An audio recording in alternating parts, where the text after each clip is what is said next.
Rumination is one of the most painful mental states a person can experience after a relationship rupture, betrayal, or emotional injury. Your mind keeps returning to the same thoughts again and again. You replay conversations. You imagine what you should have said. You analyze every detail. You search for explanations. Why did they do this?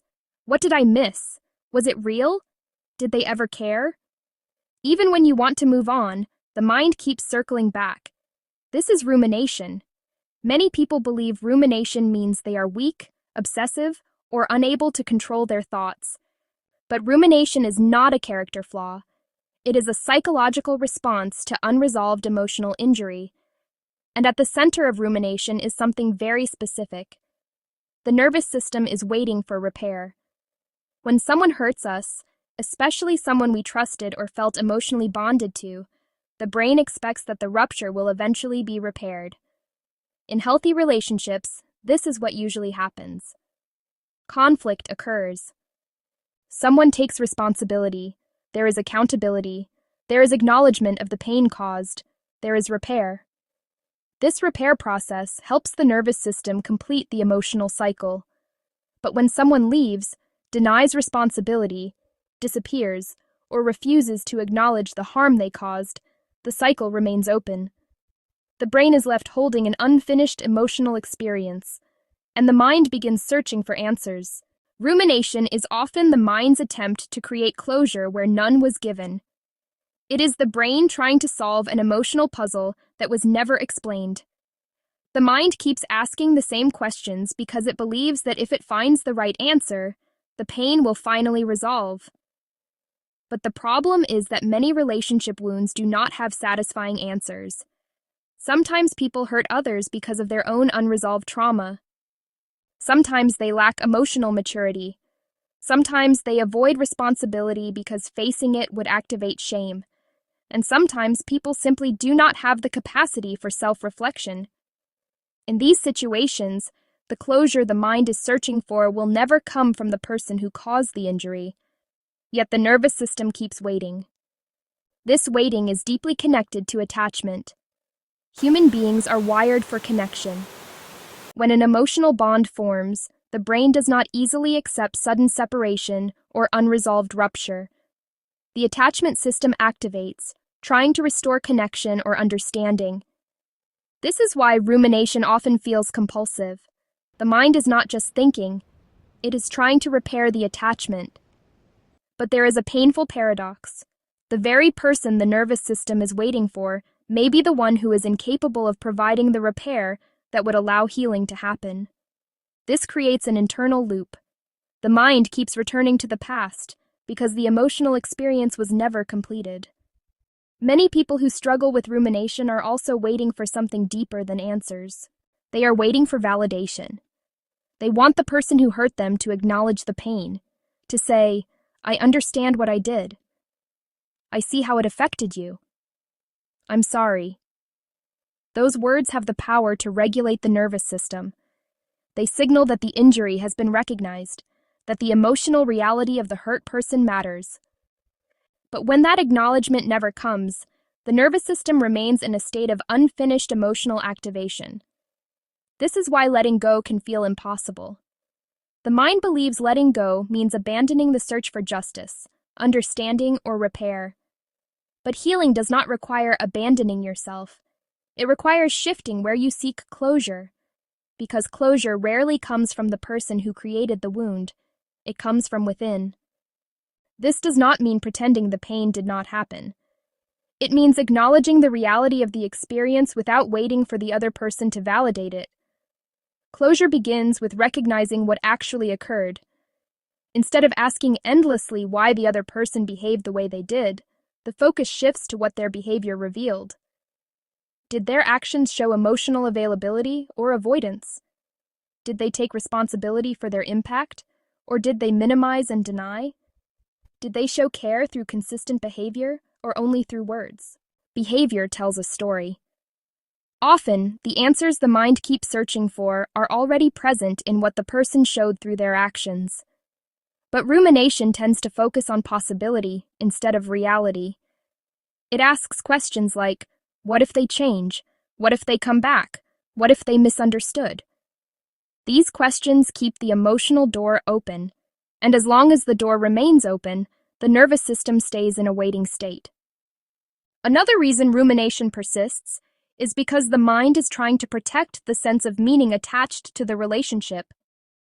If the connection felt deep, significant, or transformative, accepting that the other person could walk away without repair can feel destabilizing. The mind tries to reconcile two conflicting realities. One reality says the relationship was meaningful. The other reality says the person did not treat it with care. Holding both truths at the same time can feel very uncomfortable. Rumination becomes an attempt to resolve that contradiction. But healing often requires accepting that both realities can exist.